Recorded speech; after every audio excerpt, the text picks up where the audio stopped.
到就好 Empowering Learning ជារៀងរាល់ឆ្នាំនៃនិស្សិតដែលបានបញ្ចប់ការសិក្សាតែងតែមាននៅការចងក្រងនៅនិក្ខេបបទរបស់ពួកគេដើម្បីជាស្នាដៃនៃសេចក្តីសម្រេចនៃការបញ្ចប់ការសិក្សានិងជាឯកសារយោងដល់អ្នកជំនាន់ក្រោយផងដែរឯកសារទាំងនេះត្រូវបានបោះពុម្ពនិងរៀបចំជាទម្រង់ជាច្រើនប្រភេទដូចជាសៀវភៅឬជាទម្រង់ Digital ប៉ុន្តែទោះបីជាអ៊ីនធឺណិតមានការលូតលាស់យ៉ាងធំទូលំទូលាយយ៉ាងណាមិញសម្រាប់ឯកសារឬនិក្ខេបបទដែលជាឯកសារយោងមួយចំនួនវានៅតែមានផលវិបាកក្នុងការស្វែងរកនិងស្រាវជ្រាវជាឯកសារយោងសម្រាប់អ្នកជំនាន់ក្រោយផងដែរដើម្បីបំពេញគោលដៅនេះនិងដោះស្រាយបញ្ហាទាំងនេះក្រុមសិក្សានុសិស្សថ្នាក់ Full Stack ចំនួនទី1ពីវិទ្យាស្ថាន iStart បាន develop នៅ platform មួយដែលមានឈ្មោះថា DocuHub ដែលជា digital platform បែបទំនើបកម្មក្នុងការដោះស្រាយបញ្ហាទាំងនេះដែលបើកចំហក្នុងការចែករំលែកចំណេះដឹងនិងតភ្ជាប់ទំនាក់ទំនងរវាងនិស្សិតជាមួយនឹងលោកគ្រូអ្នកគ្រូសាស្ត្រាចារ្យនៅក្នុងវិស័យអប់រំនៅប្រទេសកម្ពុជាផងដែរ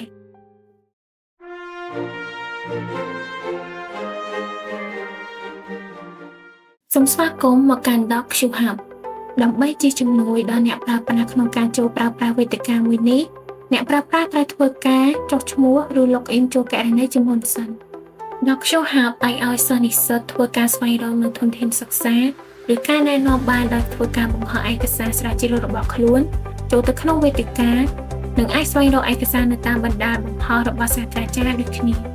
មិនតែប៉ុណ្ណោះនិស្សិតក៏មានផ្ទាំងគ្រប់គ្រងប្រវត្តិរូបរបស់ខ្លួនដែលរួមមានដូចជាការមើលប្រវត្តិរូបការដាក់ស្នើសុំការណែនាំការផ្ដល់ផ្កាយដល់ឯកសារការចែករំលែកឯកសារការផ្ដល់មតិយោបល់និងទទួលមតិកែលម្អសាស្ត្រាចារ្យអាចធ្វើការស្វែងរកនិស្សិតសម្រាប់ការណែនាំបានដោយធ្វើការបង្ហោះនៅធនធានសិក្សាពួកគេក៏អាចធ្វើការបុកម៉ាកទុកនៅឯកសារឬគម្រោងណាមួយដែលពួកគេពេញចិត្តចូលទៅក្នុងបញ្ជីចង់បានពួកគេក៏អាចត្រួតពិនិត្យនិងធ្វើការផ្ដល់មតិយោបល់កែតម្រូវនិង edit ដែលផ្ទាល់នៅលើកន្លែងនីមួយៗនៅក្នុងឯកសារទៅកាន់និស្សិតម្យ៉ាងវិញទៀតពួកគេក៏មាន dashboard សម្រាប់កំណត់ប្រវត្តិរូបរបស់ខ្លួនហើយក៏អាចធ្វើការ under review revision approval និង rejection ទៅលើការងាររបស់និស្សិតផងដែរអ្នកគ្រប់គ្រងឬ admin អាចធ្វើការគ្រប់គ្រងគណនីរបស់អ្នកប្រើប្រាស់ដែលអាចបង្កើតកែប្រែឬលុបគណនីសិស្សនិងសាស្ត្រាចារ្យទាំងអស់នៅក្នុងប្រព័ន្ធនិងកែប្រែប្រភេទឯកសារនិងជំនាញឯកទេសដែលពួកគេប្រើដើម្បីបែងចែកនិក្ខេបបទត្រួតពិនិត្យដំណើរការទាំងមូលអាចមើលស្ថានភាពនៃឯកសារទាំងអស់តាមដានសកម្មភាពរបស់អ្នកប្រើប្រាស់និងពិនិត្យមើលប្រវត្តិមតិកែលម្អសម្រាប់គោលបំណងសវនកម្មឬថែទាំប្រព័ន្ធ DocuHub មិនត្រឹមតែជាកន្លែងផ្ទុកឯកសារនោះទេវាជាដំណោះស្រាយដ៏ទំនើបក្នុងការដោះស្រាយបញ្ហានិងស្វែងរកឯកសារយោងនានា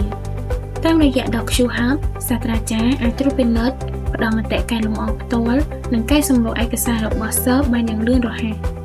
និស្សិតអាចបង្ហោះឯកសារស្វែងរកការណែនាំនិងទទួលបានធនធានសិក្សាយ៉ាងងាយស្រួលដើម្បីស្វែងយល់ឲ្យកាន់តែស៊ីជម្រៅលោកអ្នកអាចធ្វើការចូលទៅកាន់គេហទំព័ររបស់ពួកយើងតាមរយៈ link website ខាងក្រោម